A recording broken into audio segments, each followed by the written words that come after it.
The Rule of Names, Part 2. She smiled and curtsied, evidently a little embarrassed by his participation, and he trotted off towards his hill, clutching his eggs to his bosom. Somehow, the minutes spent watching Polani and the children had made him hungry. He locked his inner door behind him with a hasty incantation, but there must have been a leak or two in the spell, for soon the bare anteroom of the cave was rich with the smell of frying eggs and sizzling liver. The wind that day was light and fresh out of the west, and on it, at noon, a little boat came skimming the bright waves in Usatin's harbor. Even as it rounded the point, the sharp-eyed boy spotted it, and knowing, like every child on the island, every sail and spar of the 40 boats of the fishing fleet, he ran down the street calling out, "A foreign boat! A foreign boat!" Very seldom was the lonely isle visited by a boat from some equally lonely isle of the East Reach, or an adventurous trader from the archipelago. By the time the boat was at the pier, half the village was there to greet it, and fishermen were following it homewards, and cowherds and clam diggers and herb hunters were puffing up and down all the rocky hills, heading toward the harbor. But Mr. Underhill's door stayed shut. There was only one man aboard the boat, old Sea Captain Fogino. When they told him that, drew down a bristle of white brows over his unseeing eyes. "There's only one kind of man," he said, "that sails the outreach alone, a wizard, or a warlock, or a magi."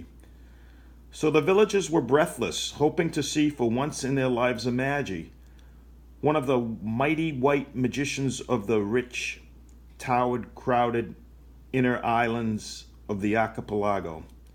They were disappointed, for the voyager was quite young, a handsome, black-bearded fellow who hailed them cheerfully from his boat and leaped ashore like any sailor glad to have made port.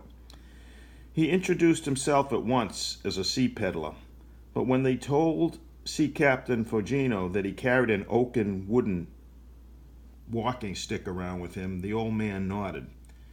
"2 wizards in one town," he said. "Bad."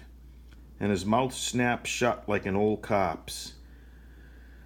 As the stranger could not give them his name, they gave him one right away, Blackbeard, and they gave him plenty of attention. He had a small, mixed cargo of cloth and sandals and peasweed feathers for trimming cloaks, and cheap incense and levity stones and fine herbs and great glass beads from Venway, the usual peddler's lot. Everyone on Satin's Island came to look, to chat with the voyager, and perhaps to buy something. "Just to remember him by," cackled Goody Guld, who, like all the women and girls of the village, was smitten with Blackbeard's bold good looks. All the boys hung round him, too, to hear him tell of his voyages so far. Strange islands of the Reach, or describe the great rich islands of the archipelago, the inner lanes, the roadsteads white with ships, and the golden roofs of Havnor. The men willingly listened to his tales, but some of them wondered why a trader should sail alone, and kept their eyes thoughtfully upon his oaken staff. But all this time Mr. Underhill stayed under his hill. "This is the first island I've ever seen that has no wizards," said Blackbeard one evening to Goody Guld, who had invited him and her nephew and Polani in for a cup of rush-water tea. "What do you do when you get a toothache or the cow goes dry?" "Why, we've got Mr. Underhill," said the old woman. "For what that's worth," muttered her nephew Bert, and then blushed purple and spilled his tea. Bert was a fisherman, a large, brave, wordless young man. He loved the schoolmistress, but the nearest he had come to telling her of his love was to give baskets of fresh mackerel to her father's cook. "Oh, you do have a wizard?" Blackbeard asked. "Is he invisible?" "No, he's just very shy," said Polani. "You've only been here a week, you know, and we see so few strangers here." She also blushed a little, but did not spill her tea. Blackbeard smiled at her. "He's a good Satin's man then, eh?" "No," said Goody Guld. "No more than you are. Another cup, Nevy?" "Keep it in the cup this time."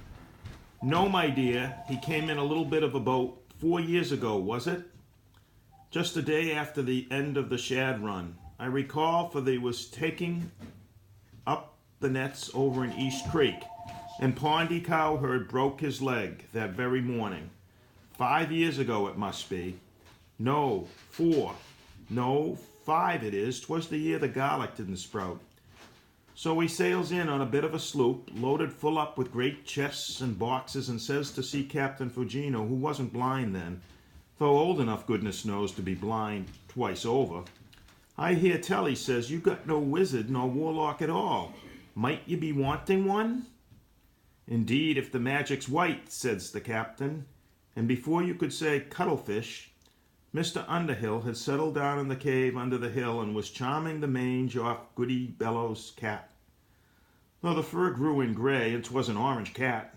Queer-looking thing it was after that. It died last winter in the cold spell. Goody Belto took on so at the cat's death, poor thing, worse than when her man was drowned on the long banks, the year of the long herring runs, when Nevy Burt here was but a babe in petticoats. Here Bert spilled his tea again, and Blackbeard grinned, but Goody Gulp proceeded, undismayed, and talked on till nightfall. Next day, Blackbeard was down at the pier, seeing after the sprung board in his boat, which he seemed to take a long time fixing, and as usual drawing the taciturn satinsmen into talk. "No, which of these is your wizard's craft?" he asked. Or has he got one of those the Magies fold up into a walnut shell when they're not using it? "Nay," said a stolid fisherman, "she's oop in his cave under hill." He carried the boat he came in up to his cave. Aye, clear up, I helped. Heavier as lead she was, full up with great boxes, and they full up with books of spells, he says. Heavier as lead she was. And the stolid fisherman turned his back, sighing stolidly. Goody Gull's nephew, mending a net nearby, looked up from his work and asked with equal stolidity, "Would ye like to meet Mr. Underhill, maybe?" Blackbeard returned Bert's look. Clever black eyes met candid blue ones for a long moment. Then Blackbeard smiled and said, "Yes, will you take me up to the hill, Bert?" "Aye, when I'm done with this," said the fisherman. And when the net was mended, he and the Acapelagan set up the village street toward the high green hill above it. But as they crossed the common, Blackbeard said, "Hold on a while, friend Bert. I have a tale to tell you before we meet your wizard." "Tell away," says Bert, sitting down in the shade of a live oak tree. "It's the story that started 100 years ago and isn't finished yet, though it soon will be, very soon. In the very heart of the archipelago, there's the islands crowd thick as flies on honey. There's a little island called Pendor. The sea lords of Pendor were mighty men in the old days of war before the League. Loot and ransom and tribute came pouring into Pendor, and they gathered a great treasure there long ago.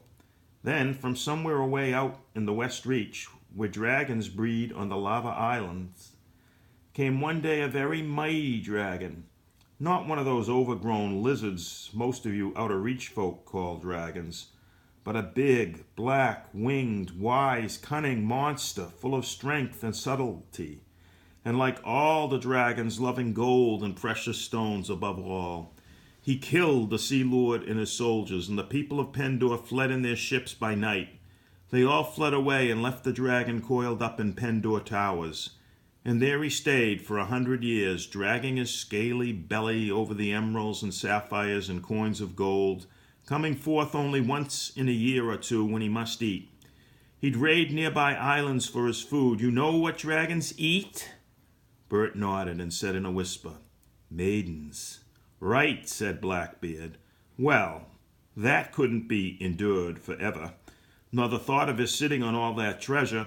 So after the League grew strong and the archipelago wasn't so busy with wars and piracy, it was decided to attack Pendor, drive out the dragon, and get the gold and jewels for the treasury of the League. They're forever wanting money, the League is. So a huge fleet gathered from 50 islands, and 7 Magies stood in the prows of the 7 strongest ships, and they sailed towards Pendor. They got there. They landed. Nothing stirred. The houses all stood empty. the dishes on the tables full of 100 years' dust. The bones of the old sea lord and his men lay about in the castle courts and on the stairs, and the tower rooms reeked of dragon. But there was no dragon, and no treasure, not a diamond the size of a poppy seed, not a single silver bead. Knowing that he couldn't stand up to 7 Magies, the dragon had skipped out. They tracked him, and found he'd flown to a deserted island up north called Udrath. They followed his trail there, and what did they find? Bones again. His bones, the dragon's, but no treasure. A wizard, some unknown wizard from somewhere, must have met him single-handed and defeated him, and then made off with the treasure right under the League's nose. The fisherman listened, attentive and expressionless. Now that must have been a powerful wizard and a clever one, first to kill a dragon, and second to get off without leaving a trace. The lords and magies of the archipelago couldn't track him at all, neither where he'd come from nor where he'd made off to. They were about to give up. That was last spring. I'd been off on a 3-year voyage up in the North Reach and got back about that time. And they asked me to help them find the unknown wizard. That was clever of them, because I'm not only a wizard myself, as I think some of the oafs here have guessed, but I am also a descendant of the Lords of Pendor. That treasure is mine. It's mine and knows that it's mine. Those fools of the League couldn't find it because it's not theirs. It belongs to the House of Pendor and the great Emerald, the star of the Horde. Inakil the Greenstone knows its master. Behold! Blackbeard raised his oaken staff and cried aloud, Inakil! The tip of the staff began to grow green, a fiery green radiance, a dazzling haze the color of April grass. And at the same moment the staff tipped in the wizard's hand, leaning, slanting, till it pointed straight at the side of the hill above them. It wasn't so bright a glow far away in Havnor, Blackbeard murmured, but the staff pointed true. Inakil answered when I called. The jewel knows its master, and I know the thief, and I shall conquer him. He's a mighty wizard who could overcome a dragon, but I am mightier. Do you know why, oaf? Because I know his name. As Blackbeard's tone got more arrogant, Bert had looked duller and duller, blanker and blanker, but at this he gave a twitch, shut his mouth, and stared at the archipelagan. How did you learn it? He asked very slowly. Blackbeard grinned and did not answer. Black magic? How else? Bert looked pale and said nothing. I am the Sea Lord of Pendor, oaf, and I will have the gold my fathers won and the jewels my mothers wore and the green stone, for they are mine. Now you can tell your village boobies the whole story after I have defeated this wizard and gone. Wait here, or you can come and watch if you're not afraid. You'll never get the chance again to see a great wizard in all his power. Blackbeard turned and without a backward glance strode off up the hill toward the entrance to the cave. Very slowly, Bert followed. A good distance from the cave he stopped, sat down under a hawthorn tree and watched. The archipelagan had stopped. A stiff, dark figure alone on the green swell of the hill before the gaping cave mouth, he stood perfectly still. All at once he swung his staff up over his head, and the emerald radiance shone about him as he shouted, Thief! Thief of the Horde of Pendor! Come forth! There was a crash, as of dropped crockery from inside the cave, and a lot of dust came spewing out. Scared, Bert ducked. When he looked again, he saw Blackbeard still standing motionless, and at the mouth of the cave, dusty and disheveled, stood Mr. Underhill. He looked small and pitiful, with his toes turned in as usual, and his little bow legs and black tights, and no staff. He never had had one, Bert suddenly thought. Mr. Underhill spoke. Who are you? He said in his husky little voice. I am the Sea Lord of Pendor, thief, come to claim my treasure. At that, Mr. Underhill slowly turned pink, as he always did when people were rude to him.